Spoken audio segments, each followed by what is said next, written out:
Welcome to Dr. TSPR show. This is Dr. Tangella Shiva Prasad Reddy alias Dr. TSPR. Namaste, Adab, hello, and a warm welcome to Corona Mahapanchayat web series starting from today, the 5th of April. You will have the wonderful international speakers, organizations who will become alternative to the so-called World Health Organization, because many how they have imposed and how they have usurped the rights of people, and how they have created fear or panic in the name of health, and defeating science and evading truth, of course suppressing all the fundamental rights that we call as freedom. So, in pursuit of that, this Mahapanchayat series, today we have first to introduce our own Chandra Vikas ji. When you say Gaia, Earth Sansad, and we will be joined by some other international guests over a period of time, because because of the time difference and all, there is a big confusion going on still, and there was a general assembly uh, which uh, which they were trying to hold, and those timings were a bit clash. So that is the only thing. Otherwise, they are very eager to come on behalf of World Council for Health. So we will be joined in the due course. First, Chandra Vikas ji, over to you, sir. I'll make you a presenter, Yeah, and you can speak about the remaining guests who are to join once as and when they join. And because let us not waste much of the time, because you are the presenter, you have all the data and input right. to share it to the world. Yes, sir, please. You are the presenter now. Yeah, thank you, Dr. Reddy. So, such a pleasure to be on your show. I'd like to start with this presentation on the topic for today's session, COVID pandemic and the enveloping humanitarian crisis. What are the better ways forward for humanity as a whole? Let me share with you the timing for this session was set by Dr. Mark Trozzi, who is one of the co-founders for World Council for Health. Gaia Earth Sansad is a coalition partner, and we've already been working together, and we have great bonding and alignment on how to dismantle the criminally complicit World Health Organization. Yes, I'm not mincing my words. We have very clear plans to dismantle the World Health Organization, because we believe that it has not only failed its charter, it has also been criminally complicit. And in that regard, not just World Health Organization, but also the United Nations, after 75 years of its existence, if you read its charter, the first thing that it emphasizes on is to avoid another war. And we are not just witnessing the specter of a full-fledged war in Ukraine, but war never really stopped. In fact, the whole agenda of development and progress, and what has been billed as GDP growth, is an act of war on nature as well as on the human society as a whole, just to fulfill the greed and gluttony and the maniacal control freak psychopathic behavior of a few and a shrinking few. So we certainly need better ways forward. What are the better ways forward for humanity as a whole? So let me walk you through what I envision as Gaia Earth Sansad, as a truly democratic and representative world body to replace the United Nations, and I propose for the World Council for Health to replace, along with a coalition of other formations like United Universal Health Organization, World Natural Health Organization. So there have been several formations which are trying to focus on integrative natural health, Ayurveda, homeopathy, Unani, and lots of traditional indigenous systems. At the same time, in terms of the need for a truly democratic representative world body, I think Gaia Earth Sansad is a flag bearer, and we have a responsibility to shoulder to fulfill the demand for a truly democratic and representative world body. So, to begin with, there's a lots of buzz on the new world order. But the first question that we need to ask, 7.8 billion people around the world, is yes, we need a new world order, but for whom? What do the people around the world want? There's been lots of news splash on how the new world order and how what do Russia and China want? What do America and Europe want? But are we counting in the people, or just like the League of Nations was dismantled and the United Nations was formed, and the people were again sidelined and marginalized, and that continues in the very inequitable and unjust world order that we have since the last 75 years, where the aggressors of the Second World War were handed permanent seats in the Security Council? What more, flagrant and glaring blunder could we make to set the foundation of the world body that we carry for the last 75 years? Would the new world order be better than the present, and will it be indigenous? So, indigenous is something that we essentially focus on, and we also define it in our own very unique and holistic way. How do we move away from non-indigenous world order over past 5 centuries? Matthias Desmet incidentally talks about how social isolation and lots of psychological problems have been occurring for the past 2 centuries. But I would take it back further to how past 5 centuries since the doctrine of discovery, and in a dialectical approach, the European Renaissance as a cover up for all the land grabbing and the butchering and the subversion and subjugation of the native societies, how that has ravaged Mother Earth and brought humanity to misery, distress, disease, and to the brink of extinction. Shall we give peace and harmony a chance after this relentless war over past 5 centuries? Can those who love peace win over those who want more war? These are the questions, the fundamental questions that we are asking. Why do we need to reset the world order? So we are very clear that yes, we need a world order. We certainly don't want the United Nations. We don't want this league of barbarous, terrorist, rogue nation states, which have become the last resort of the mafia and the scoundrels, the scum pots of the world. They've all assembled and risen to the top of the hierarchy in the uh, various governments. They've hijacked the democratic institutions across ideological underpinnings, whether it's a communist China or whether it is a democratic America, whether it is France or New Zealand or whether it's Canada. It's the same story repeating everywhere.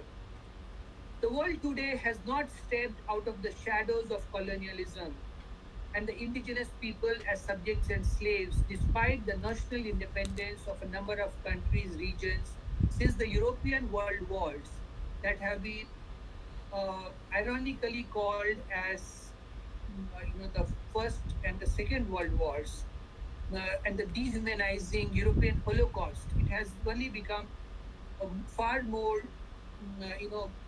subversive for the indigenous people.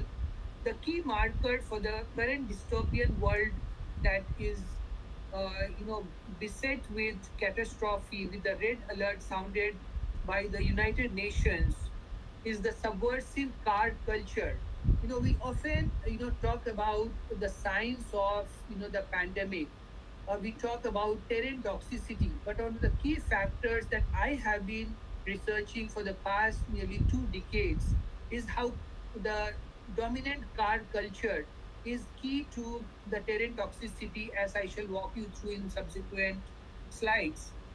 This has been further degraded as COVID culture as a desperate attempt at depopulation of inhumans by misinforming them about the truth of the నానమ్మకి చెప్పు paralyzing lockdowns నానమ్మ and దగ్గరికి the పోదాం bioweapons నానమ్మ దగ్గరికి which are పోదాం being sold as ఒక్కతుంది ఏదో vaccines, చెప్తా ఉంటుంది as an నాకేదో ఈరోజు వెళ్ళి antidote. వస్తా నానమ్మ దగ్గరికి వచ్చి చెప్పు నాకు So, do we need a world body for a new world order? So, putting first things first, uh, I think we cannot have a new world order with United Nations at the helm of affairs as subordinate to the sovereign nation states. I mean, this is very much like putting the cart before the horse. And I wonder how, political analysts and, all the armchair experts, they miss out on some of these very basic fundamental errors that have crept into our current world order. I mean, if at all we have a world order, I think it's a complete dystopia. It's a complete disorder that we have today. And that takes us back to about 100 years to the statement by Rabindranath Tagore in a lecture in 1921 on issues of leadership, international relations, and the League of Nations. Remember, this is a good few years after he's already a Nobel laureate and already a globetrotter, a speaker around the world with lots of press. So he says from the dais that Western political leaders really represent the spirit of aggressiveness, which leads towards separatedness. League of Nations dominated and controlled by a bunch of politicians, similar to robbers managing the police department. And this tell. I mean, what has changed, Dr. Reddy, in the past 100 years? I mean, we're actually in a worse situation than what we were there 100 years back, more customized for now which Charles de Gaulle made a statement saying that politics is too serious an affair to be left to politicians.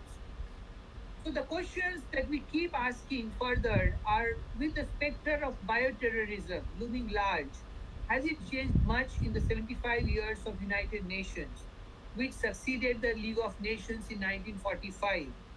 How can we move from a territorial world order and a terrorizing world order to a people oriented and peaceful world order? Yes, we need a new world order, but we must be very sure what we are asking for.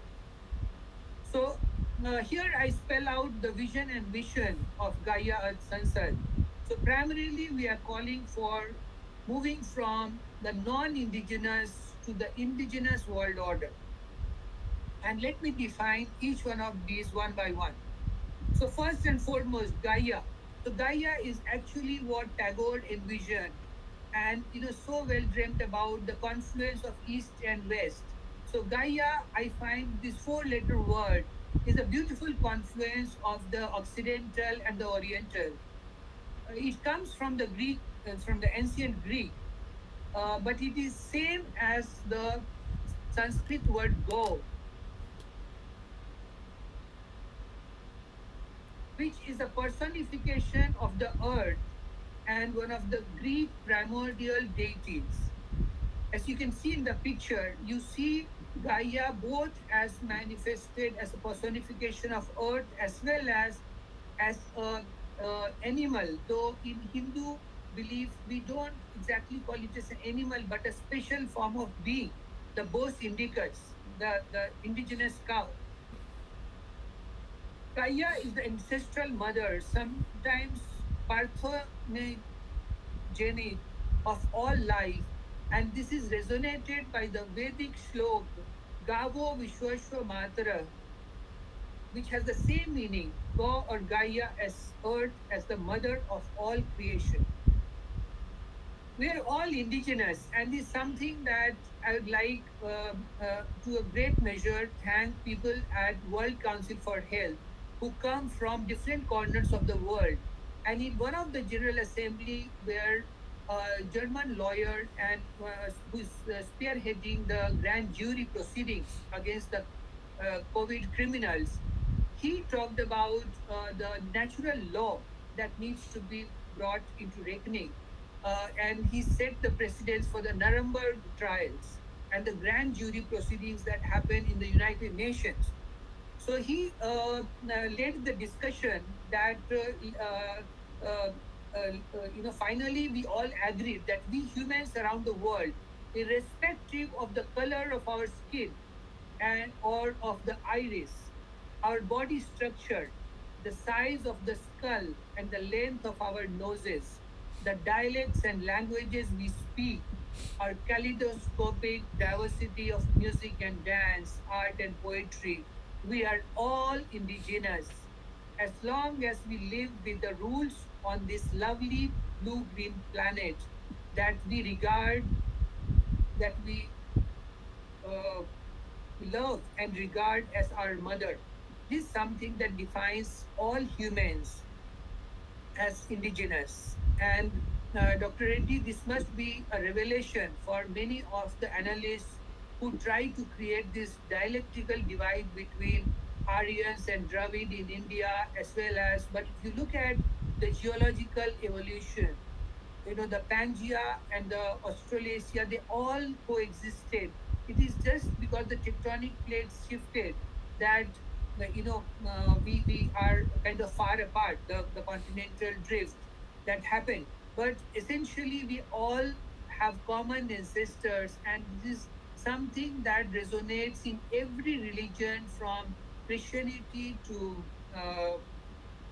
the Jews, to Islam and to Buddhism, to every human belief system. This is something that resonates. So, moving further, if indigenous is natural and human world order, then what kind of new world order is World Economic Forum and its ideologue like Yuval Noah Harari talking about? So, here is a beautiful presentation that was made only yesterday by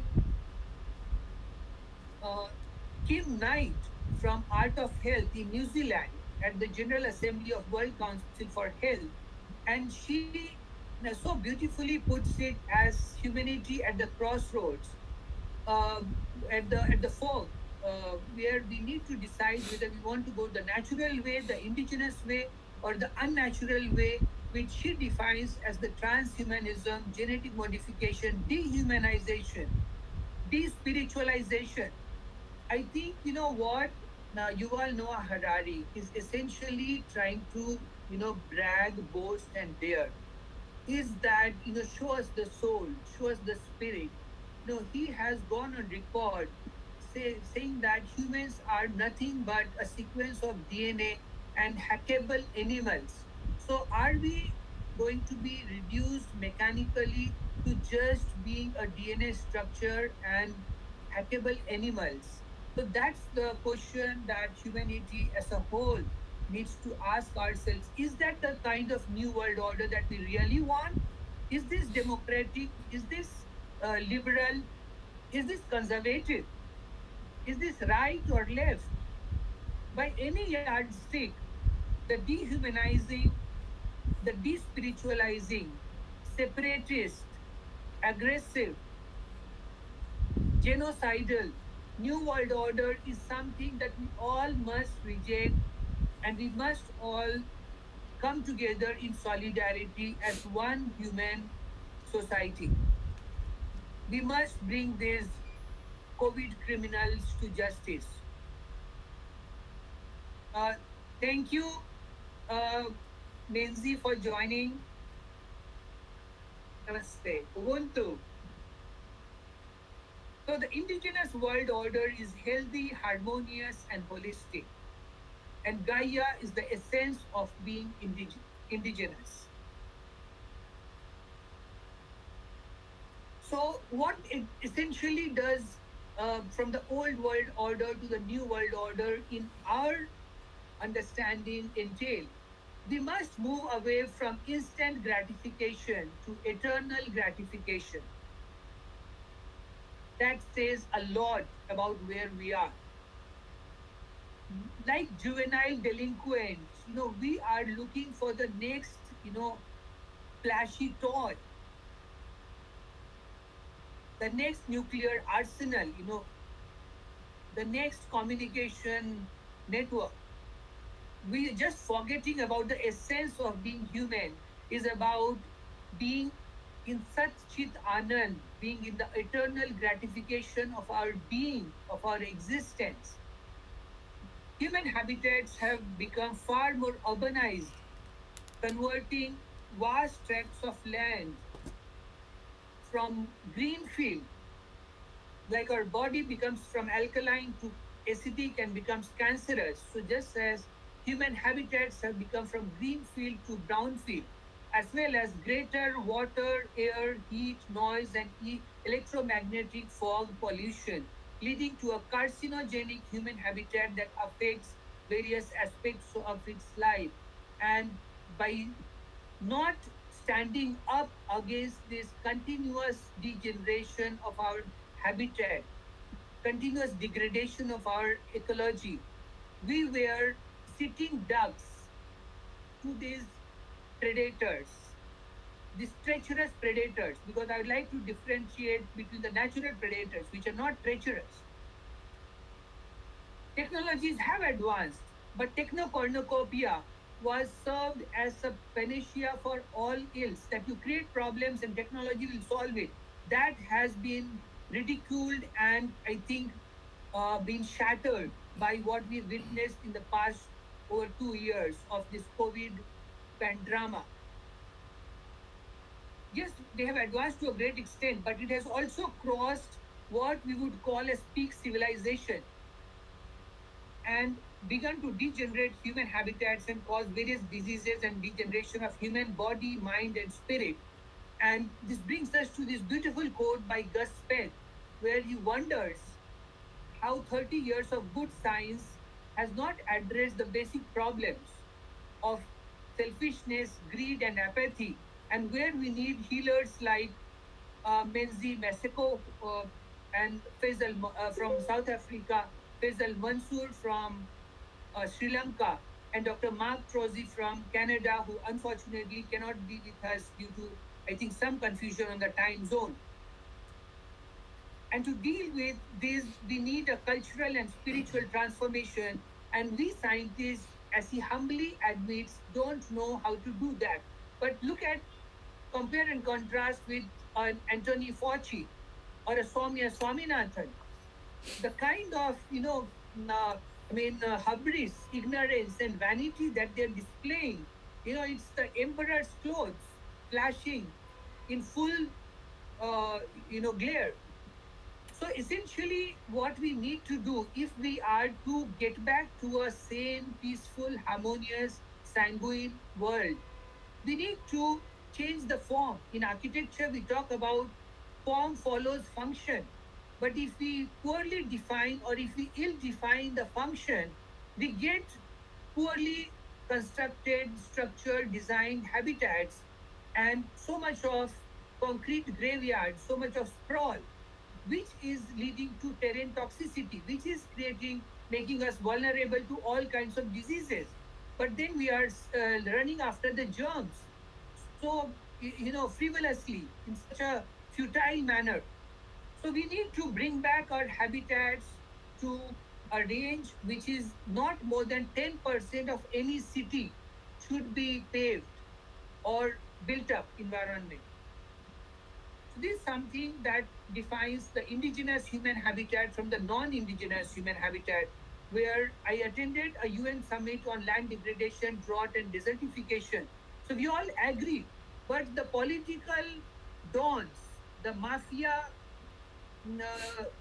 goons who have hijacked one government after another across the world, from New Zealand to Canada, from South Africa to Australia, from India to Brazil, they will not let us rest in peace. They are continuously bombarding our habitats and they are continuously creating more land degradation, more drought, and more desertification. And latest is the crisis that is happened in Sri Lanka, where because of the very ill-conceived green revolution and because of all the concrete graveyards, there's been created a complete mismatch between people's needs and what the society can serve, what the structures and the institutions can serve. From parasitic codependency to synergistic interdependency, large number of people have entered into parasitic codependency with modern colonialist territory control driven non-indigenous institutions, whether it be government, corporate, the fiat money banks, which are fraudulent, which are debauched, media and NGOs. They're all hand in glove. We need to move into a synergistic interdependency with new people oriented indigenous institutions for governance, trade and commerce, banking, media, and social areas to create grassroots to global systems and structures. And this cannot happen with a bottoms up approach alone. At some point of time, very sooner than later, people like Menzi Meseko, people like Faisal Mansoor, people like Dr. Siva Prasad Reddy yourself, people at the World Council for Health, people at Universal Health Organization, and myriads of such grassroots organizations need to come to a common platform. And we are offering Gaia Earth Sun to be a common platform for uh, all grassroots organizations across the world to connect. So we are at the crossroads. The first and foremost thing, in a very practical way, we need to do is to dismantle the car culture. We need to contain the motor cars to the motorways, and we need to free up our habitats, free of those marauding and the weaponized motor vehicles. They are leading to, these are the weapons of mass destruction which have led us into the COVID culture, and we are deeply trapped into it. And the next to it is human extinction through transhumanism, through the specter of transhumanism. What we need to do is to find a bridge, and that bridge, into my understanding, is creating cycling culture, because we don't have the horses and the other elephants and the bullocks or other livestock. So we first need to create a bridge with cycling culture before we regenerate and restore livable, equitable, and sustainable human habitats. So that brings us to the crux of what we call as the LACE Gaia model.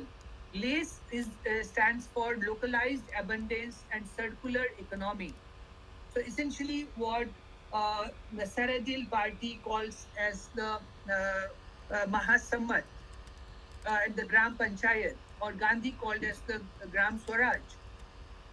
So the elements, the vertical elements, creating food abundance in every inch of land, every inch of rooftop and terrace space, food forests, food gardens, in cities as well as in rural areas. So we need new kind of bylaws. We need new global mandates which allow us to get us there in the swiftest possible way by holding our hands together, uh, benchmarking and transferring knowledge across borders. Water abundance. Every drop of rainwater must be harvested. So we must create an unobstructed flow of water across human habitats, and for them to reach to the canals, to the streams, to the rivers, to the lakes, and finally to the sea, because it has its own, living mechanism. And we must regenerate, we must revive the river civilizations, the river cultures that all originate out of the big rivers, the small rivers around the world. We need to get back to the basics. We need to revive our rivers as lifelines if we want to get out of the death trap of the COVID pandemic, the pandemic. Zero to landfill and waste to wealth. Not just landfill, zero to air, zero to water pollution. And every waste, once we move the motor vehicles out of our habitat, we create enormous amount of space as well as time, because essentially in a saturated state, if there are too many motor vehicles in the system, as studies by Ivan Illich and Andre Gors have proven well beyond any doubt, that the automobile speed in saturated conditions, in crowded conditions, is actually same as walking speed of 6 kilometers per hour. Quickly, the numbers are in a study in America. They found out that an average American car owner moves 6,000 miles or about 9,000 kilometers. But the total number of hours that they need to put in, including the number of hours to earn the money to buy the vehicle, for its insurance cover, for its parking, for its fuel, for its upkeep and maintenance and replacement, all that put together comes to about 1,500 hours. So if you look at the average systemic speed, 9,000 divided by 1,500, it's just about 6 kilometers per hour. So we are not any better off in saving time with motor vehicle culture. So by saving space and saving time, we create space for small cottage industries to turn everything that we would consider waste into wealth, whether it is wood, whether it is metal, whether it is plastic or paper or kitchen leftovers. Everything gets into its suitable place. It is recycled and upcycled into something useful that the community needs. It also generates sorts of localized livelihoods. At the same time, we need to focus on people and ecology friendly housing. So, very important is that lots of housing inventory is lying idle because of poor and ill conceived housing policies of countries and using housing units as investable properties. This has created a very strange contradiction of people owning multiple housing units and keeping it locked and idle or underutilizing it, and a number of homeless people, and the political drama of creating more housing units, raising more forests and pastures to provide house for every individual. Similarly, we need people and eco-friendly transportation. We need more cycling to be used. We need communal, caste, creed, ethnic, and gender harmony. We need holistic health, as World Council for Health and a number of other organizations are working towards. We need holistic education. We need holistic energy. We need art, culture, religion, science, and spirituality. We need disaster, distress, emergency response, and caregiving. We need capacity building to retrain. David Graeber talked about bullshit jobs. We are stuck with so many bullshit jobs in the corporates, in the governments, and even in the non government organizations. We need to retrain our people to create useful, appropriate livelihood opportunities, indigenous way of life.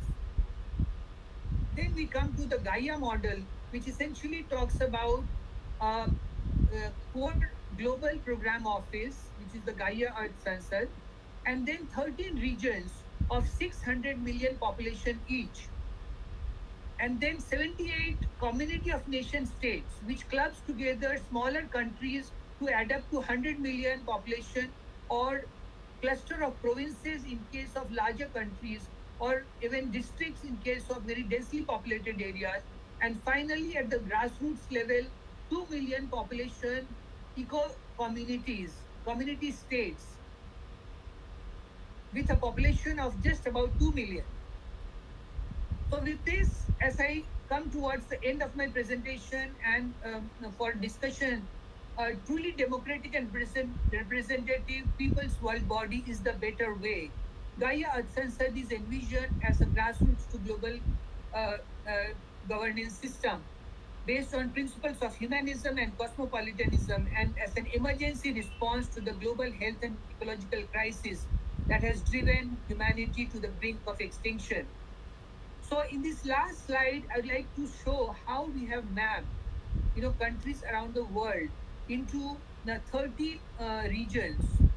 with 600 million population each. And we have taken river ecosystems as lifelines with 100 million population each. So that brings lots of focus and attention to our river ecosystems as well as larger lakes and coastal areas.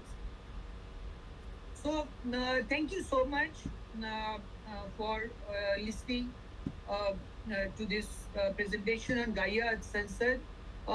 Just to end my presentation, I'd like to share this quote by Martin Luther King, which could not come at a more appropriate time, that those who love peace must learn to organize as effectively as those who love war. Peace is an act of war against war. In the end game, after everyone, including Vladimir Putin, as he said on a speech on 3rd of April, that he's tired of everything. And he threatened, he asked America and Europe to back off. And he said that he's doing it for the God that he believes in, the country, or death. If that's what we have come to, then peace deserves a chance. Peace is an idea whose time has come. Thank you so much.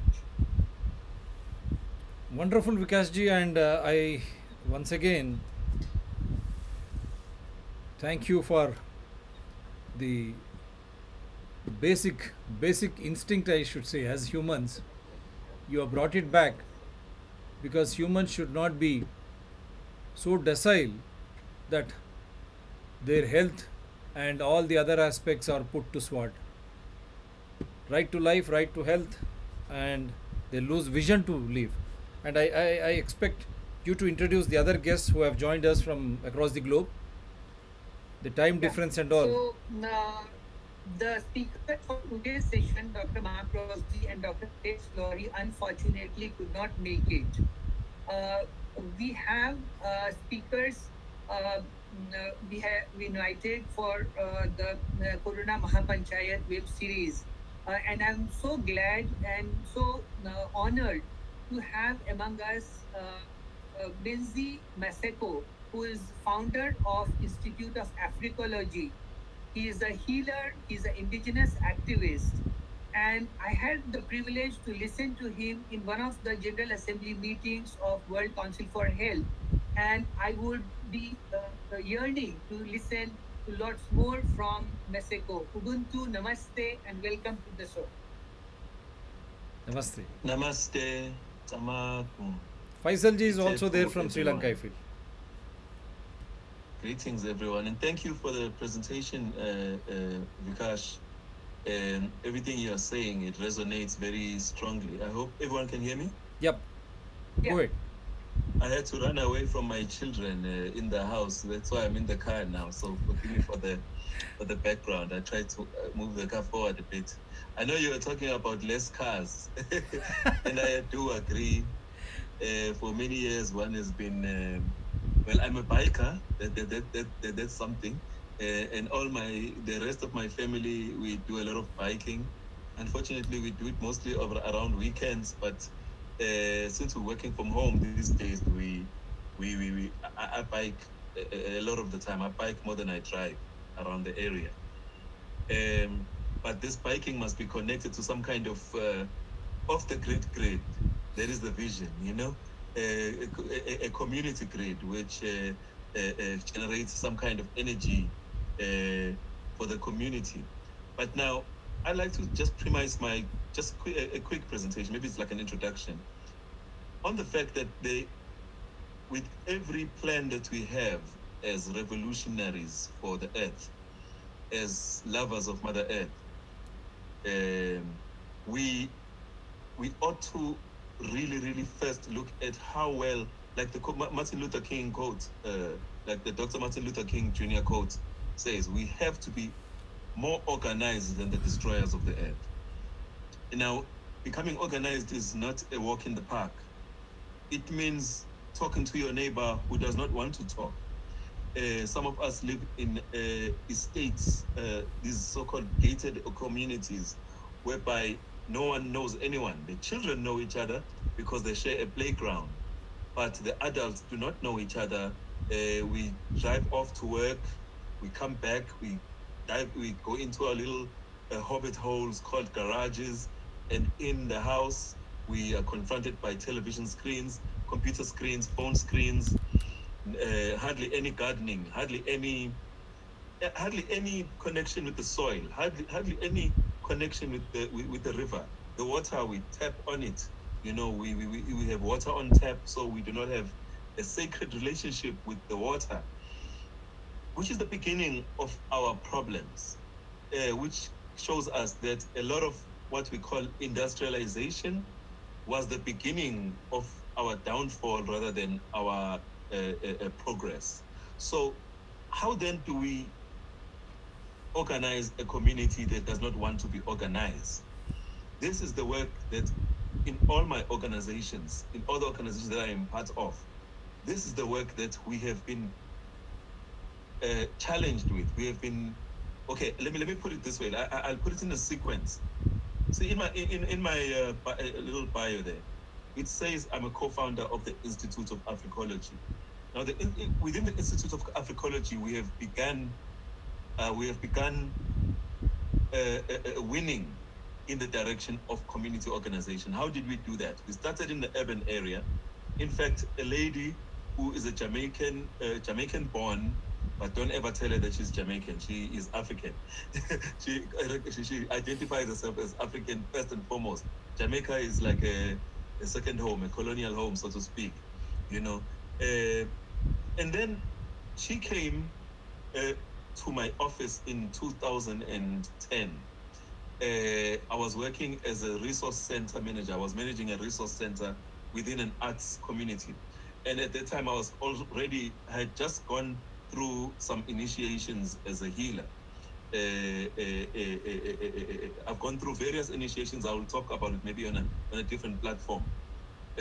Because healing in South Africa has various levels of initiation. You have knowledge initiation, and you have when I say knowledge, like you learn history basically, and then in another initiation you learn the use of herbs, and in another initiation you learn to master yourself, to master your thinking, to just basically have self-control both within yourself and in the community.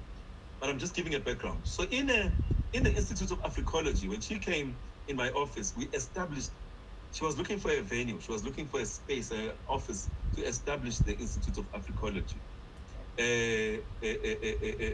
Standing on the shoulders of many other teachers who are Pan-Africanists and environmentalists and all that. So the Africology itself being a merger of the various ideologies or various schools of thought that are about active citizenship and Pan-Africanism in a nutshell. Basically getting African people to take charge in the change, to take charge of the things that we have given too much to governments, to institutions, all the power that we have given away to other institutions. We were saying, let's get back that power and use that power within our communities through various workshops, doing a lot of immersive works within the community. So we started an institution in an urban area, in a community arts center where there's a lot of young people. So we said, okay, we will focus on young people. As much as adults do come on the weekend and all that, but during the week, there's a lot of young people learning arts, learning to draw, learning business of the arts and all those things. But then, as the institution evolved, we were doing a lot of work with the city, with the municipality. But then we started seeing that, no, the effect of the work that we are doing, the workshops that we are doing every week, will not have a long-lasting effect unless we go to the communities themselves, not at the workspace, or at the school, but let's go to where people are living. So, long story short, fast forward to 2015-16, we found my partner got granted a piece of land in a community just outside of Durban, just outside of KwaZulu Natal, a place called Watoyana. Beautiful hill next to the river called Manzimtoti. The river was named by Shaka Zulu, called Manzimtoti. Now look at the significance of this river. We are on a hill. We were given a school, an abandoned school, which we what's the word? We refurbished. What's the word? We we had to do some touch-ups, put new windows, put new roofs, start some programs around the community, get the women involved, get people planting their own food, get people pulling the water from the river, get people purifying the river. We basically got the community to work with the resources that they have over there. There is an old tradition of making grass mats in KwaZulu, but people had abandoned the tradition of making grass mats. So we started the tradition of, we rekindled a lot of traditions that, initiation traditions for, what do you call, coming of age traditions for young women and for young boys. We basically said, brought Africa back to African people who had been colonized to the degree that they had lost their culture, they had lost the knowledge of who they are, they lost the kind of food. Like, for example, in South Africa, we're supposed to have 8 different kinds of grain. I'm just talking about maize grain, the maize. But everybody had been used to now eating either yellow maize or white maize. But we have black maize, we have red maize, we have mixture of maize. These are indigenous to just KwaZulu. But the people of KwaZulu had totally forgotten about that, how to plant it, how to prepare it, where do you get the seed, where do you get the non-GMO seed. Those are the things that we had to remind the people. We don't really believe that we are teaching people anything. We are only reminding the people of who they are so that they can take up the work of their own renaissance, their own growth and healing to themselves. Fast forward now to now. Let me just actually start this by saying exactly what I thought when I got this invitation to have to be part of this conversation. The first thought that I had was Ken Saruiwa. I'm not sure if anyone here, if we know about Ken Saruiwa, the great revolutionary in Nigeria, who was executed amongst 9 other activists, I think in the late 90s, early 90s, or so. I'm not sure if it was 1992. But Ken Saruiwa, who fought against Shell, the British, no, not, was it Shell or BP? One of these big petroleum destroyers, right? When I got this invitation, the first thought I had was about Ken Saruiwa. I wanted to write a little bit of notes to say, okay, ecosystems, water ecosystems. How do we get indigenous people more involved in rejuvenating their own ecosystems? But I just could not shake the thought of Ken Saruiwa. And I realized why. If we want to win the battle against the destroyers of this earth, excuse my sound, I'm not sure what's happening, what that sound is. If we want to win this battle, we have to learn from where some of our past revolutionaries failed. Now, I'm not saying Ken Saruiwa was a failure, or the 9 that were executed were a failure against Shell. They had a lot of victories, but they were not as organized outside of the Ogoni state, the Niger or Niger River state, or Niger Delta state. They were not as organized outside of the state, and there were also issues of, even though their story was global, it was known globally, there was lack of national cohesion in terms of, can all Nigerians and all surrounding peoples that are affected by the oil rigging companies, can we all organize to fight these culprits and win?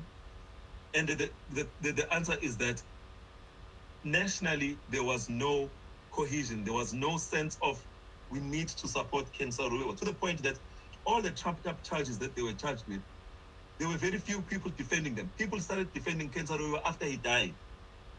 You realize this? So as much as there was global uproar, there were people organizing from the US, there were others from South Africa, there were others from different India, there were others from different places. But I'm saying that if we do not learn from the organizational tactics, the organizational victories, and the organizational failures of our forebears, the people that came before us, we will repeat the same mistakes, because these destroyers, as everybody knows, They are so organized. But what I'm loving, as I'm just concluding, what I'm loving about this group of people, the World Council for Health, and us that are gathered here, is that what I'm seeing is organization in its proper sense. You are speaking from the ground up. You're not only speaking from the ground up, but you're also cognizant of the global impact of a little village in India doing something. And you are cognizant of the fact that that little village in India or that other village maybe 200 kilometers away from there, all of it has a ripple effect. So what we are trying to do is make sure that that ripple effect becomes more effective. It becomes an infectious, for the lack of a better word, it becomes an infectious and hard to resist kind of phenomenon of organizing for the love of nature and for the love of the truth. Because with the issue of COVID, like I was just listening earlier on the TV in South Africa has not changed intact. They are still copying the British. They are still copying CDC. They are still basically singing the same tune, even though, I mean, the eagle has flown. Everybody knows that the pandemic is over. Everything is actually, even a child, teenagers, when I talk to teenagers, they will tell you that, I mean, there's no need to be wearing masks. There's no need to be sanitizing. There's no need for any of these restrictions that the government is giving us 30 more days. No, we need to restrict the movement and we need to keep certain rules in place for 30 more days. But you look at them talking and you can see they are operating 3 months, not ahead, but 3 months behind emerging knowledge. So emerging science, the South African government is 3 months, what's the word, behind emerging knowledge and emerging science, which is open for everybody to see. So just lastly, traditional healers in South Africa are very much becoming more organized. But as much as we are becoming more organized, there is the danger of corporates and some government members who are paid by big pharmaceutical companies. There is a lot of infiltration. So this infiltration comes with a lot of misinformation, disinformation, a lot of, how can I say, a lot of young sangomas being bought off, a lot of people who are supposed to be shamans working for alcohol brands, alcohol companies that are purporting to be taking the message to the larger stage. They say, no, we are taking your message to more media, more people will get more clients and blah, blah, blah, blah, blah, blah. So I'm saying that we need to guard against things like that as we are organizing for a return to nature, a return to the preservation of our cultures, the preservation of the traditional medicines. But preservation does not mean not embracing science. It does not mean not embracing technology. It does not mean not embracing the things that can help us to move forward.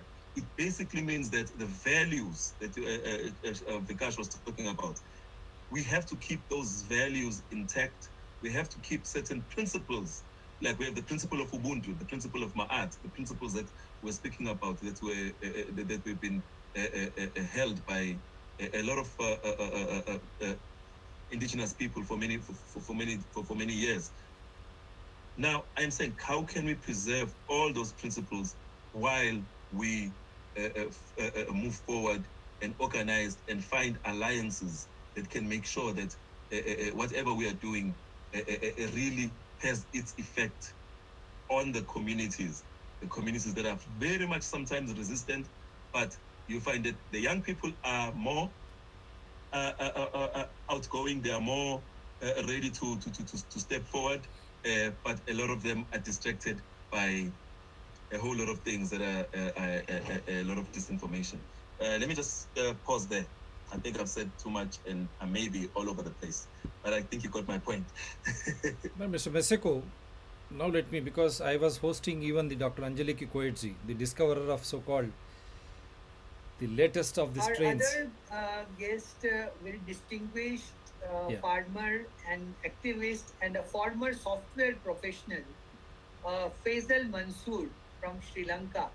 And only this morning, he shared an excellent insight on what really happened in the Sri Lanka food crisis and the emergency lockdowns that they have announced. So, Faisal, it will be great to hear lots more from you on how you see us getting organized. So, I also put a question to Masako, which is also to you, about how do we get organized to form a people's delegation from around the world to meet with powerful heads of state like Vladimir Putin and various others who are leaning on the side of sanity, health, harmony, and peace. Yeah, before I ask Mr. Faisal to go ahead, one little to Mr. Maseko, because I was hosting even Dr. Anjali Koetsi, the discoverer of Omicron. Twice I hosted her. I asked only two questions. In Cape Town, there is no potable water. Is it not a fact that people suffer there with waterborne diseases? The second aspect, as soon as the thought of Africa comes into your mind, it is marasmus or various other disorders because of lack of nutritious diet, which you come across. Are these two diseases are not more influential than the corona, which has got 99.9% recovery by the own WHO standards? And how they went on promoting in the name of prevention, untested, under trial vaccines which doesn't have any liability and compensation.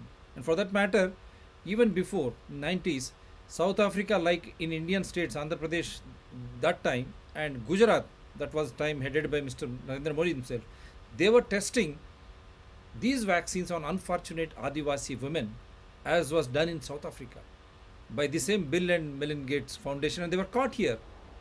How do you look at this prospect? Don't you think all these indigenous diseases which people suffer, whether because of lack of basic amenities, lack of nutritious food, and so that their natural immunity is gone down, instead of arresting that, how do you think that this pandemic imposition on you? And similarly, the same thing is happening in Sri Lanka. Now you see people are queuing up for rations here, for basic staple food. What is this nonsense going on? Instead of this, you still see the headline in Wuhan, this happens, in Shanghai, this happens shamelessly. And I'm surprised even when I'm watching these in the media, I'm putting it out. Which disease is more serious in India when you say malaria, TB, nutritionally deficient disorders, accidents, many we can say, diarrhea, meningitis, viral meningitis. They are killing people in spite of the so-called 100 years vaccination. And we have challenged, even we demanded Supreme Court and all the other Indian Council of Medical Research, including WHO and DGCGI. How is that you have come to a conclusion that these deaths are because of COVID-19? Where is the post-mortem report, autopsy? As a doctor into journalism, I want science to be taught. And who are those unfortunate who died? Why did they die? What were the presenting symptoms when they were admitted into the hospitals? And what is the treatment given? And who advised that treatment? What were the treatment protocols? Why? And as a doctor, as a journalist, as a concerned citizen, I wish everyone recovers. But if they have died, did you do post-mortem or autopsy? Because you are paying my money, 50,000 for those unfortunate souls, instead of insurance company paying 5 lakhs. You are covering insurance and pharmacy instead of investing on them. In the name of new disorder, you are making me to spend for vaccinations, and you are making me to spend in the name of the compensation. So I have a right. That right also being taken away by yesterday's amendment of the old 1920 amendment. Yes. Can I just quickly answer that? Yes, please, please. Faisal, we have to be very clear that the whole pandemic, COVID, Corona, whatever they call it, it is an information war. It's an information war more than anything. It's a lot of propaganda used. It's a lot of media. It's a blitz. There are billions of rands and dollars being spent to basically divert people from the truth, right? We have to understand that it is warfare, it's propaganda, negative propaganda used basically to drive a particular agenda so that certain people can profit. It's very clear, like even from Vikash's presentation, that his whole presentation is about countering a system that is profit-based and replacing it with the people-based system, or a people-based way of being, a way of well-being, in fact. Now, interestingly enough, almost every African, I'm just speaking from the African perspective, every African revolutionary, from Steve Biko, before Biko, to Lembede, we have many for 100 years, 200 years. They all been speaking, they all been teaching us about how to stand together to fight the propaganda wars that are coming. See, they were talking about things that are coming. And they were speaking about colonialism, because this is also a colonial war. A lot of melanated people are the ones that are affected by these Yes. by this propaganda, by this war. This war is against melanated people. And I'm one of those people who I'm not a black supremacist by any chance. But I even have arguments with some of my brothers who are in the African space, who are like, oh, melanin this. But they stop at Africa. They don't realize that melanin is a global phenomenon. We are everywhere. We are in India. We are in Australia. There is no continent that does not belong to melanated people. The people that are destroying the world, and I'm not going, I'm not being racial at all. I'm just talking science. Every single continent that has been ravaged, it's ravaged by people who are melanin deficient. And these melanin deficient people have a tendency to try and torture the people, torture us into submission. Submitting to what? Submitting to the lie that particular forms of civilization, or by a particular form of knowing, a particular way of being in the world, is the way that everyone should follow. We should all just follow suit. This is the science. In South Africa, we were told, believe the science. But we are scientists too. We've been scientists for thousands of years. Indians have been scientists for thousands of years. African Americans, in the Native Americans have been scientists for thousands of years. Natives in Europe have been scientists for thousands of years. But there is a tendency to try and make everybody homogeneous, to try and make we talk about New World Order. The New World Order is not new neither. It is just the old propaganda machine churning and churning again. Each time we defeat it, they will buy some of us in order to support it, so that it gains new life. So, like, the reason I'm saying that, I want to touch on the issue of Cape Town and the water and the issues of fracking. See, Cape Town does not have a water problem. It has it has a politics problem. Cape Town in South Africa, and the whole of Southern Africa, does not have a cholera problem, or a dysentery problem, or a TB problem, or a disease problem. Those are all just the symptoms of the real a systemic problem. And the systemic problem is based on the fact that South Africa is a corporation. It is not a republic, like a Republic of South Africa. It's not a republic. It is owned by people who don't even live in South Africa. They come to South Africa for holidays. If it's summer, if it's winter in their countries, they come here and spoil themselves in our beautiful weather, our beautiful environment, our beautiful everything. If they don't want to, if they're feeling guilty, they go to India. If they feel they need a cleansing, spiritual upliftment, they go to India. If they want to enjoy the spoils of their thievery, they go to Africa. What am I saying? I am saying that we are here wanting to create a system that is harmonious with the earth, that will be beneficial for every human being on earth. Yes. But not every human being on earth wants to share the beauty of Mother Earth. That's not everybody wants to share the beauty of Gaia. Some want it for themselves, like it has been amongst them for 500 years. How do we change it? In Cape Town, I said there are many rivers in Cape Town with many tributaries. I wanted to quote this also from an old South African song. Someone says, "We are all tributaries of the great river of life."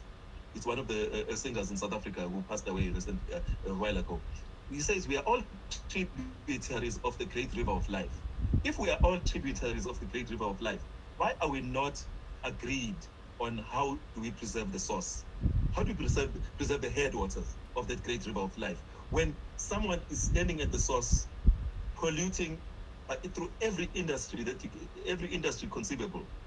The ones who are the most polluters, they refuse to sign treaties to lessen pollution. The ones that are creating plastic waste everywhere, everywhere. Recent study just showed that the waste is not just only in the sea, it's not just only in space, it's not just in the rivers. There is micro. We are breathing in the plastic nowadays. We're actually breathing it in. Yeah. So the pollution is everywhere. Long story short, to solve the issues of lack of water in southern African countries, you have to first go to the heart of the problem. The heart of the problem is private property in South Africa. You have private businesses and private homeowners who never have droughts, who never have load shedding, they are off the grid, but they are on the grid. They're using the people's grid. They are saying they're off the grid, but they're actually using the resources that should be going for everybody else, but they are using them in private. There are people with private dams in Zimbabwe. There are people because I always talk of myself as a Southern African. I don't believe in the borders that they have created. Yes. To say no, I'm not a South African. Wonderful. Or I'm not a Zimbabwean. I'm not a Malawian. I'm a Malawian. I'm a Zambian. I'm a Nigerian. I'm an Indian. Wonderful. You know, I am a human being. I'm a galactic being. So these borders, if we allow our politicians to keep pushing this kind of xenophobic policies and this kind of private property, private policies that promote private use of public resources, we will always find we will always have drought. The drought in Cape Town and the drought in Eastern Cape, by the way, the Eastern Cape part is one of the most beautiful parts of South Africa. But the Eastern Cape has got the most arable land, but it also has a drought. It has many rivers, but those rivers are dammed for who? For Hewlett, they are dammed for who? Hewlett is the sugar plantations. They are dammed for mining. They are dammed for all organizations that actually do not even subsist. They don't live in South Africa. The heads of those organizations are people in Europe. You see, so we have to solve as we are solving the consciousness problem amongst our community. We need to also deal decisively with the culprits that are called public servants that are not serving the people. They do not serve the interest of the people. I just wanted to put that out there to say that there is a racial capitalist war against people as much as there is an anti-natural and anti-environment war. You know, I used to work for an organization called Institute for Zero Waste before I started Africology. In the Institute for Zero Waste, we went to Parliament, we went to deal with acts of Parliament against GMOs, against certain kinds of waste, you know, getting communities to clean up the rivers and all that. We did all those river cleaning, sea cleaning, beachfront cleaning, picking up papers so that we can, and plastic waste so that we can use it in a different way. But it is the very same people who are called public servants who took money from plastic makers, from all different kinds of corporations, so that they can thwart the movements of the people, the grassroots movement, to make sure that the grassroots movements do not operate, we do not win. Yeah. So that you see how much we need to organize. Our organization needs to be on a conscious level. Yes. It needs to be on a cosmic level Yeah. at the same time, and it has to be also on a socio-political level, so that we can save our seeds, save our rivers from the culprits that are also among us, those who are Bible among us. Not Bible. Yeah, I know. Your natural resources, your mines, big loot, and what is happening in the loot of the ports in Sri Lanka. Yes, sir. Mansoorji, Faisal Mansoorji. Wonderful. Thank you very much. Can everybody hear me? Yes, sir. Yeah. Can you all hear me? Okay, good. Loud and clear. Menzi, I absolutely endorse every single thing you said.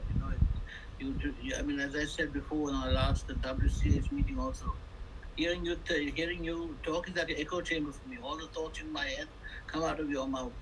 It's really quite strange. So, I mean, in real terms, Sri Lanka is going through a terrible economic crisis right now, and it's because it's so bad and it's so incredible that it has to almost be by design. It's like they couldn't have messed up so badly, because there's no electricity, there's no diesel, there's no petrol, there's no LP gas, there's no milk powder for people for the babies to drink.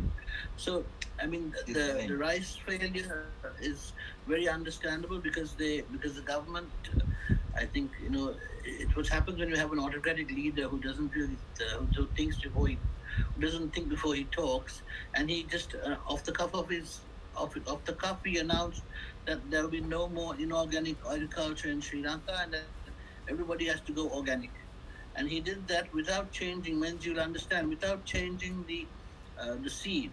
So the farmers still had the GMO seed, and now they had to produce organic agriculture with GMO seed, and they only got about a 40% of their normal harvest. Obviously, because the GMO seed has to go with the chemical fertilizers and the pesticides to make it work. When you don't have it, then you can't. You have to do much more labor intensive. You need much more. All of those things that happen. And if he had just given the farmers indigenous seed, local seed, the problem would have been averted. But instead of which, he just did a one-hack thing. It's almost like it was like a plan to show that organic agriculture doesn't work. When we have plenty of evidence right throughout the country of organic farmers planting indigenous seed, traditional seeds, and having very good harvests, and their vegetables and everything all coming out properly when managed properly in these places by people who, for the last 10, 15, 20 years, have decided to go back to those kind of methods. So Sri Lanka is really like a basket case of South Asia at the moment. I mean, imagine we have to borrow money from Bangladesh. Now we have borrowed $1 billion from India. I mean, what has happened to Sri Lanka that we're in such a big mess? And it's not just the 2 years of the pandemic.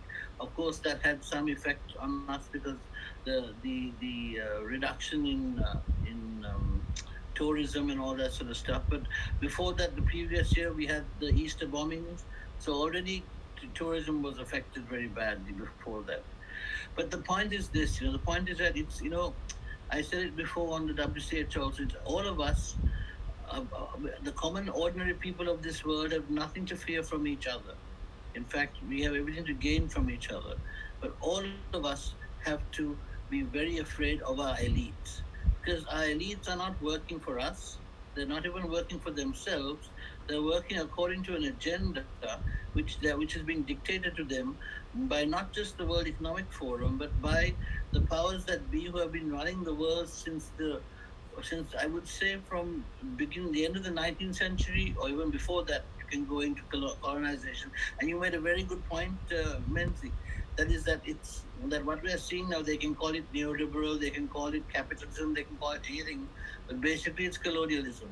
It's extractive economic practice where they come to our country. All the resource-rich countries in the world are poor, and all the resource-barren countries are rich. So even if they have resources, they rather fish like the Japanese. I mean, I remember once coming to land in Tokyo, I couldn't see the sea for the amount of fish. I was coming from San Francisco to Tokyo, and the sea was full of fish. You just couldn't see the sea because there was so much fish in the sea. And the Japanese are coming and fishing in our waters. They're taking away all our fish, and our government is helping them to do that. So Sri Lanka has been unfortunately chosen, as I said before, as a globalization hub. But I think after the last few days, what has been very apparent is that the government's plan to urbanize Sri Lanka has failed miserably because obviously they can't handle it. The people in the villages are not suffering like the people in the towns are suffering. People in the villages, mostly if they have electricity, it's either solar power or they don't have electricity and it doesn't bother them. Their lives are going on as more or less as normal. They grow their own food. They're okay. But so it's all of these shortages we're having now are mainly affecting the urban population. So the urban, so it's and this is a country still where 70% of the country are rural based still. So you see, so this 30% of the country who are really being so badly affected by the shortages and the economic failure, and the ordinary people are more or less okay. I mean, they're not suffering as bad as the traditional people, as the non-traditional people are suffering. So I studied all the Gaia details this morning as well, Vikashji, and I come to the conclusion that the thing we have to start with is local government. Before we start setting up to try and, I mean, we have to do it, I mean, obviously parallel, but we have to start building our local governments and local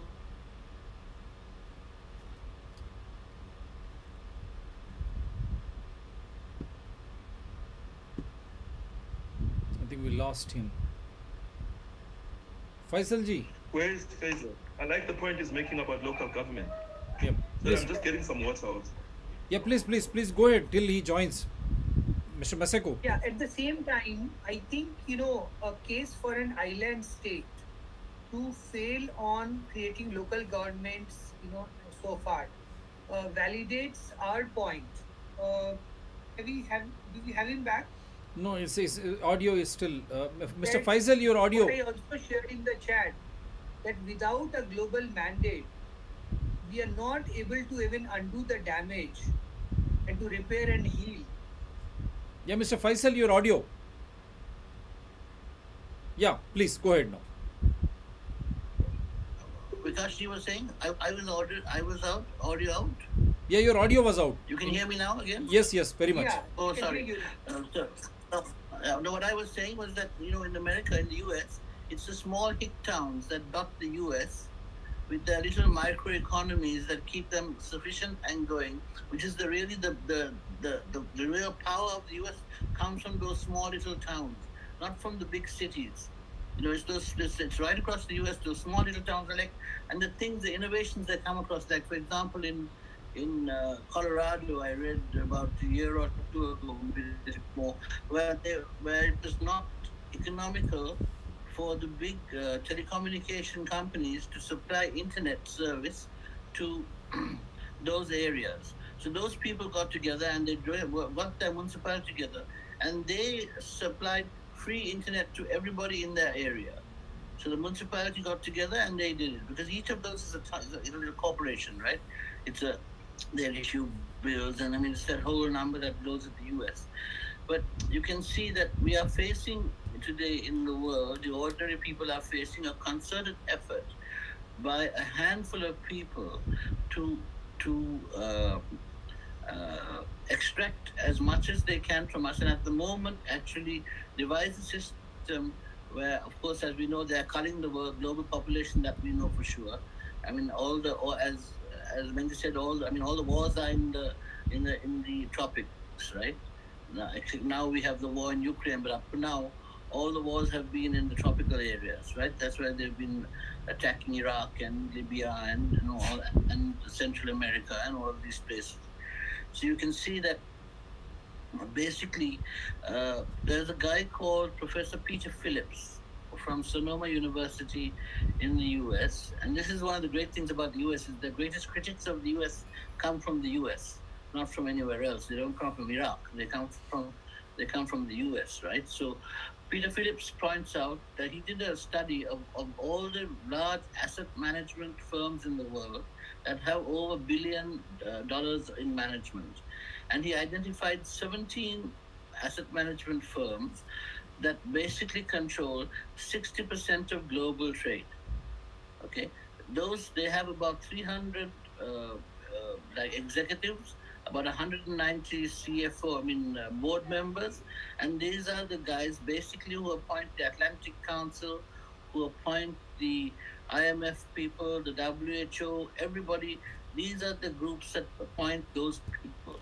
So they hire usually former bureaucrats or government ministers from countries like ours, who can be, who are very happy to be told that they're wonderful people and be given class jobs, and then they run them into those places and they run them. If you look at, I mean, you were talking earlier on about Rabindranath Tagore's description of the League of Nations, but imagine the World Trade Organizations and things like that, where unelected people, basically lawyers and bureaucrats, were appointed by corporations to go out and make trade laws that we are subject to, just like the one they're doing with the WHO is doing now with the pandemic treaties.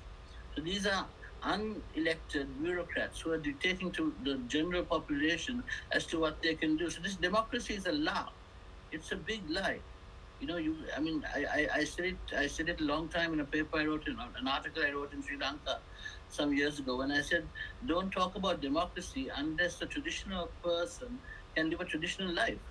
In Sri Lanka, that's when you have democracy in Sri Lanka, especially when you have 70 to 80% of the people still traditional, So, I know we're coming to the end of the time now, so I won't take up too much time. You have tomorrow to talk too, right? Vikash will be on tomorrow again. Yeah, but let us Any conclude question? on this very key point that I'm making. That, okay, I Yes. agree that we should have local governments. Nothing taken away from that. Yet, what are the practical realities when the commons in every nook and corner have been grabbed and governments have been, kind of upstaged? Democratically elected governments have been upstaged so systemically. Unless we really raise the bar and while we continue our grassroots efforts, I'm not in any way undermining that, but I'm not, able to come to terms with our inability, with our abject failure, as I'd like to put it, to come together on a common platform and take away the moral authority and whatever semblance of legal political power that these criminals have. I think that's kind of a blessing in disguise. So I'm just thinking aloud that maybe this is something that is designed for our greater good. That why we are so splintered, so fragmented, so scattered, even within our local island states like Sri Lanka. Why can't we withstand the outside pressures? Because I think there are Okay. powerful global memes that connect with all of us, that resonate with all of us in every continent. And in that regard, I would once again like to invite all of you and ponder over the suggestion that let us form a delegation of people's representatives from around the world. So Maseko from South Africa, Faisal from Sri Lanka, Shiva Prasad Reddy from South India, uh, some people from Canada, from New Zealand. So let us all, whoever has come, to the forefront of this global movement, let us get together and lead a delegation. Let's meet Vladimir Putin. Let's meet the other leaders who are leaning on the side of truth and sanity. What do you think Well, about chances? uh, Yeah. Vikash, the thing is that I don't see Vladimir Putin or any of the leaders in the world today as being working for the same benefit that you and I are working for. I mean, they all are embedded in the system and they all profit from the system and they're all working the system to the best of their benefit. I agree that there are I really can't think of a single global leader, world leader, who actually is of the level of, say, for example, Mandela or Gandhi. There's nobody like that now. I can't see even one person. They're all bought and sold for. But we have to build an alternate system. I agree with you there. Yeah. And the Faisal, problem with a global. I Sorry. applaud your idealism and looking for leaders like Mandela and Gandhi. I'm sure Gandhi No, no, too. no. But Yeah. no. But what I'm trying to say is In the real there is politics, we have to revise the system, Vikashji. There's a problem with the fiat money system how they account for work. We have to literally devise a new monetary system for all of people, like for where we can exchange goods with South Africa and etc. on a more even basis, on an equal basis, than to subject ourselves to this system that they're doing. And there are means. I have in the Saruiwa paper party, you'll find a proposal of mine for an alternate currency which is independent of everything except for energy spent. Yeah. So like that, we have to devise something that can account for work after it has been done, because the basic premise of any kind of future that we're going to build is that it's the people who do the work who create the value and who should have the reward. So we are stuck with this system where we use an artificial valuation fiat currency, which is owned by a few people who create it, okay, and who then dictate the value of the work that we create. So we need an independent means of assessing that work efficacy. And there I see is the fundamental point from which we then move forward. I mean, I'm not saying we shouldn't have work on a global basis and network globally and devise a system, but I don't think it's worth talking to people like Putin or somebody. We'd rather talk to somebody in Russia who is on the same wavelength as us, looking to protect the Russian people, indigenous Russian people, from this capitalist madness that we're in at the moment. The leaders are all corrupt, in my opinion. I don't think there's a single person. I mean, there was Jeremy Corbyn. I mean, okay, in England you might say there was a Jeremy Corbyn who might have been a good leader, but I don't know. He would, when they come, who knows what will happen. Anyway, we should keep something to talk tomorrow, and I think we've gone on a bit. Yeah, sure. I think Maseko. I say, on this point that you are raising now, comrades, I can say that the real leaders are on the fringes. But I have to agree with Faisal in terms of, okay, first, before I agree with Faisal, let me just say to Gash that Come back with your camera. if we are forming a global coalition, if we are forming something global, already there is the platform that you are speaking about, the World Council of Health and all that. That's very good on the health level and things surrounding that. But when we are talking about systems change, a global overhaul of the capitalist system, we have to, in the beginning of our formulation of this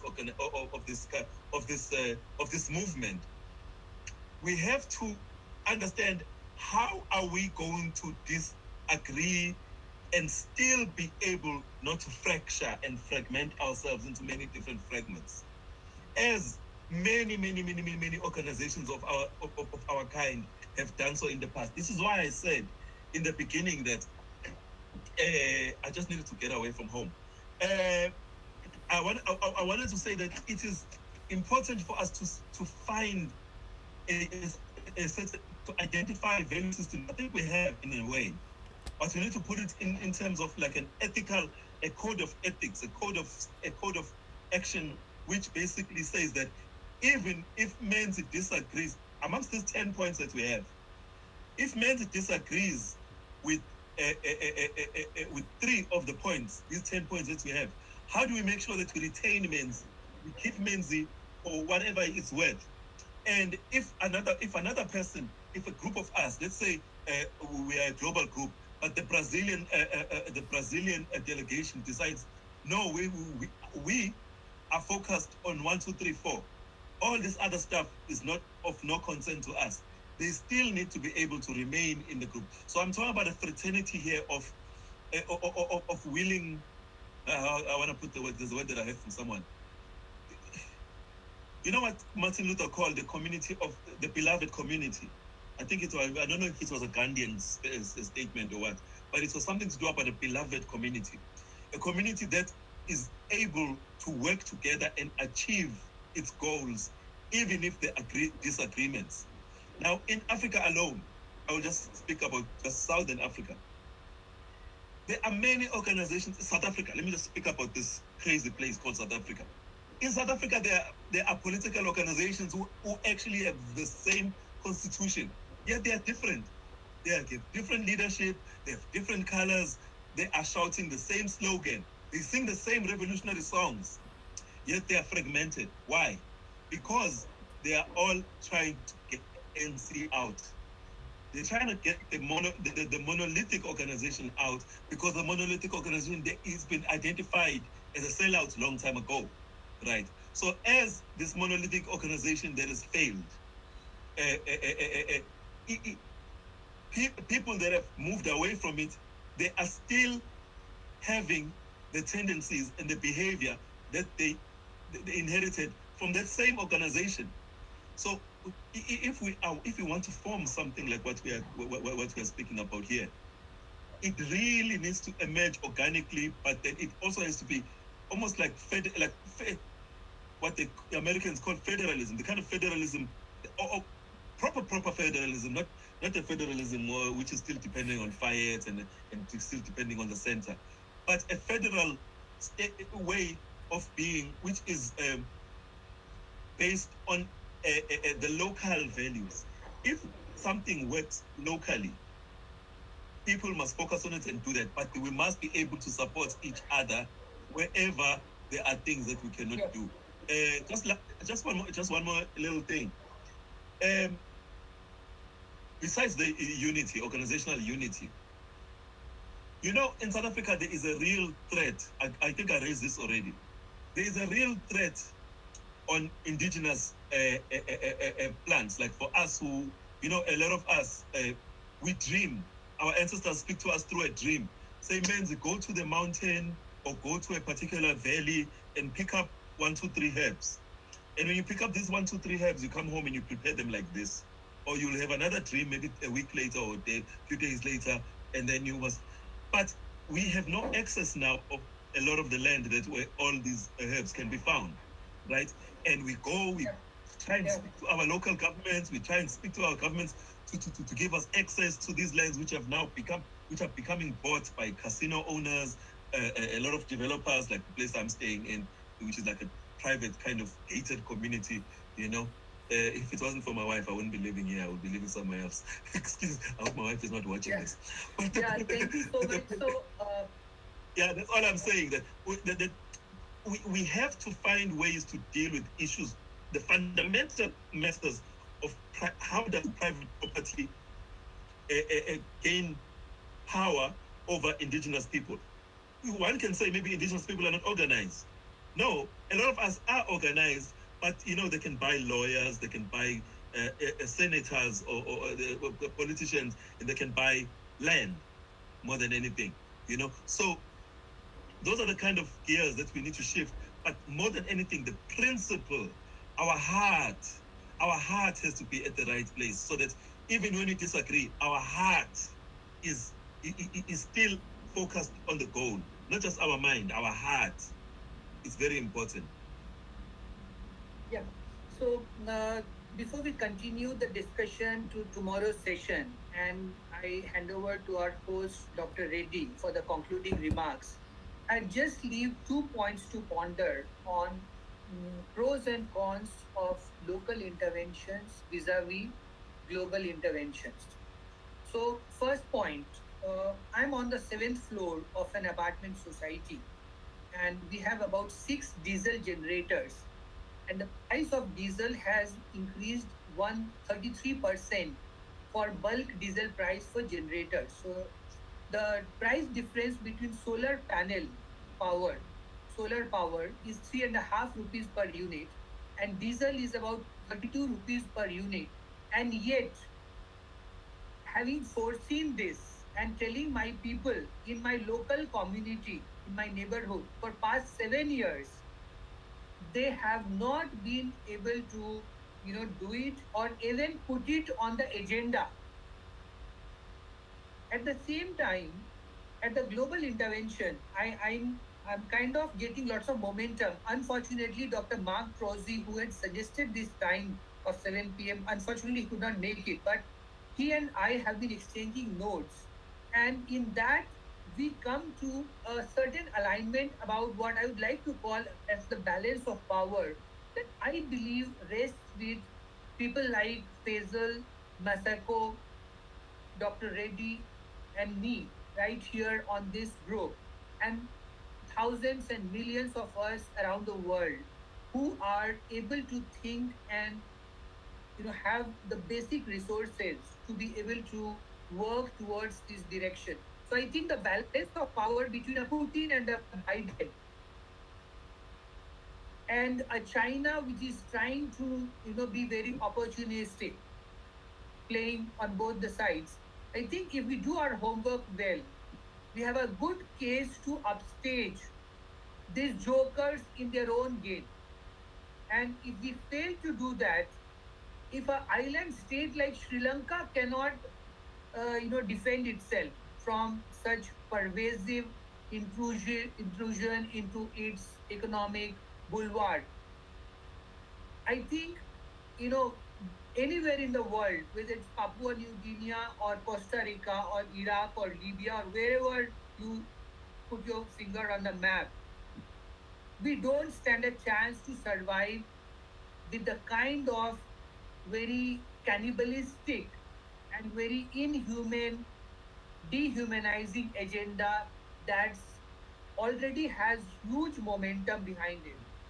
So if we are to arrest that and if we are to turn the tables on these jokers, we need to put our hat on global intervention while we continue to put most of our efforts on the local bonding, the community building, and like what Faisal is suggesting, replacing fiat money with some kind of transaction mechanism. Thank you. Yeah, it's very clear from today's discussion that everyone wants to be united. You want to say something, Mr. Faisal? You want to add something? Please, go ahead. Yeah, just one thing. I don't know, Vikashji, are you aware of an organization called the World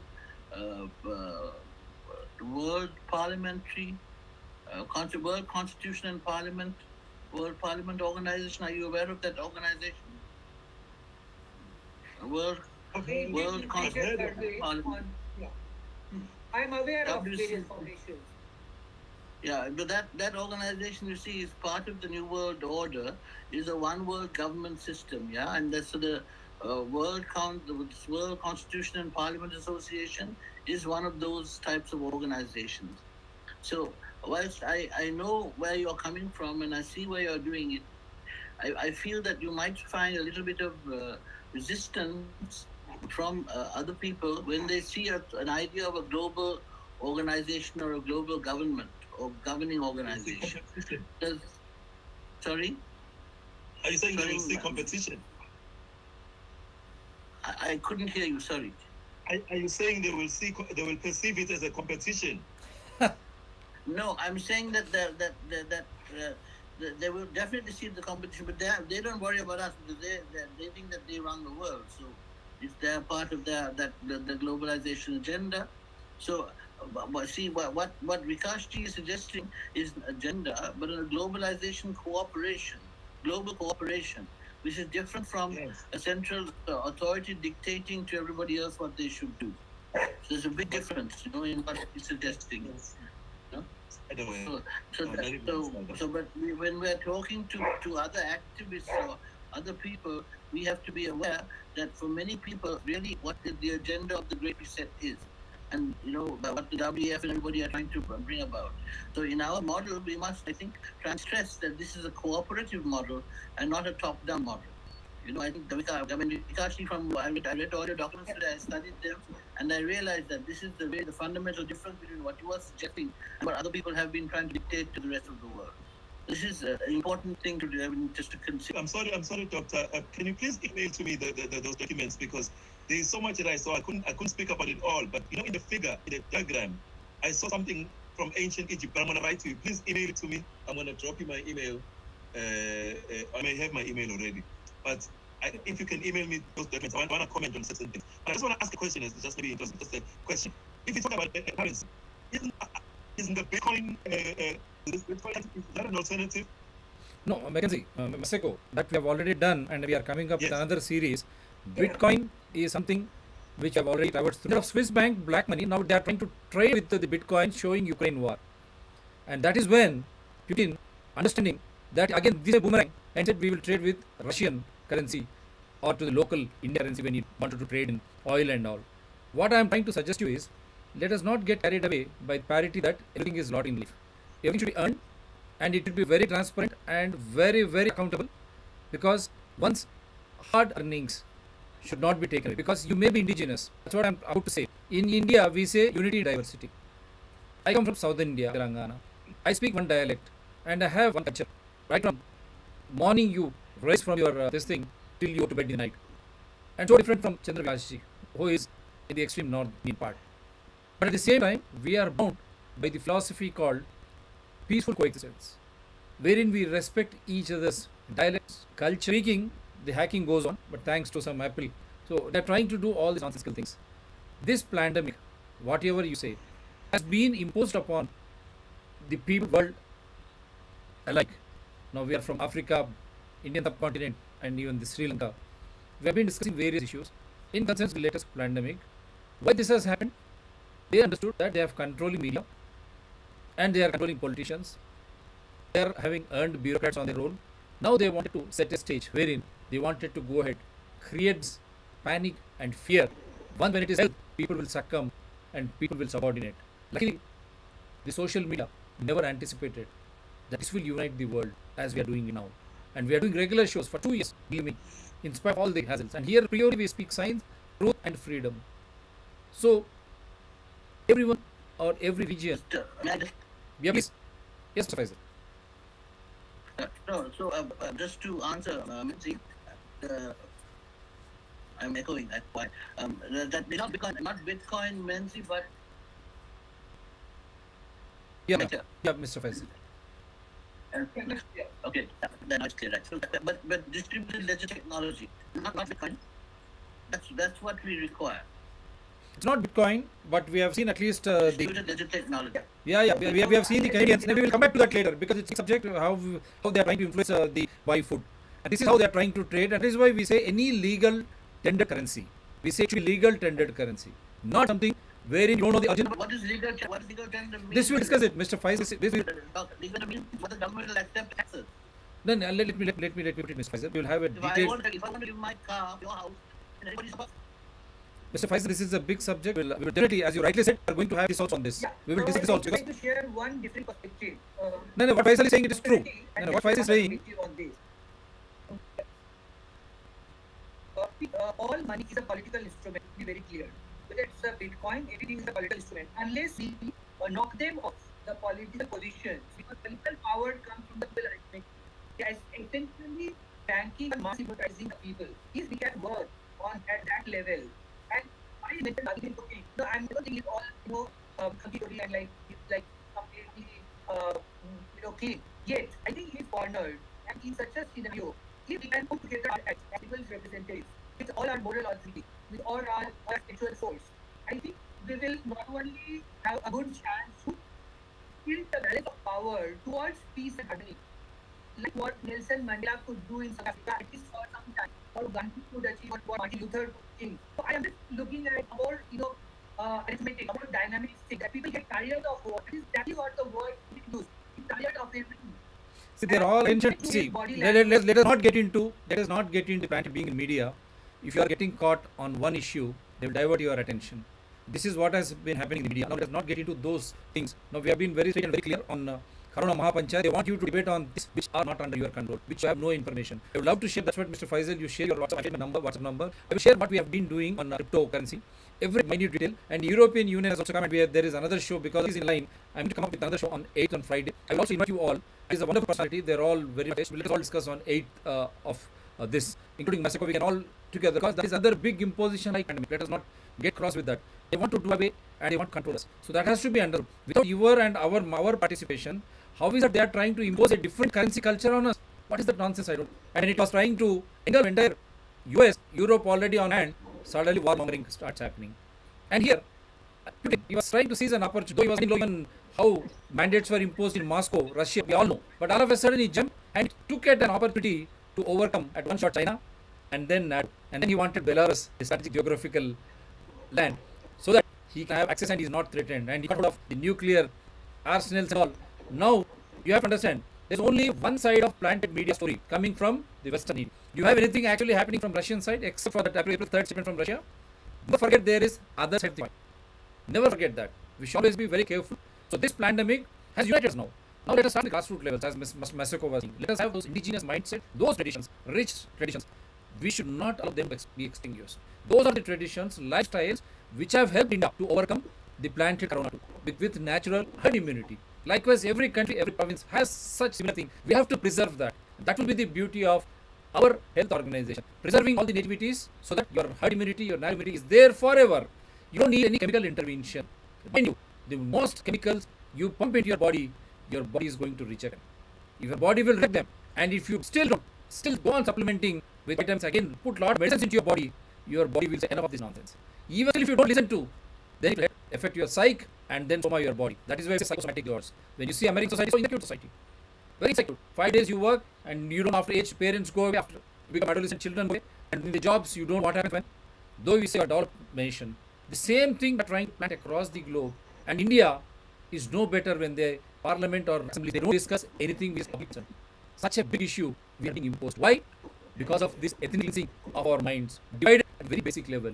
We feel shy to discuss indigenous things. But I think Masako and Faisal, Chandra Vikas ji, as usual, always comes up with lovely data and it is factual and with realistic approach as to how we should relate our present to future. And I hope no one is in doubt after this show how WHO tried to plant something which is non-existing or which I should say create fear.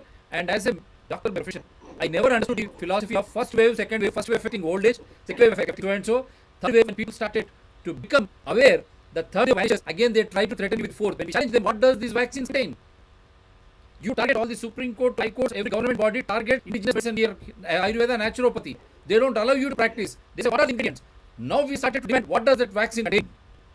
India says it's not cow blood, so sacred to 1% of the then human dangerous substances in that, and that too for a disease which has got 90.9% recovery without any treatment.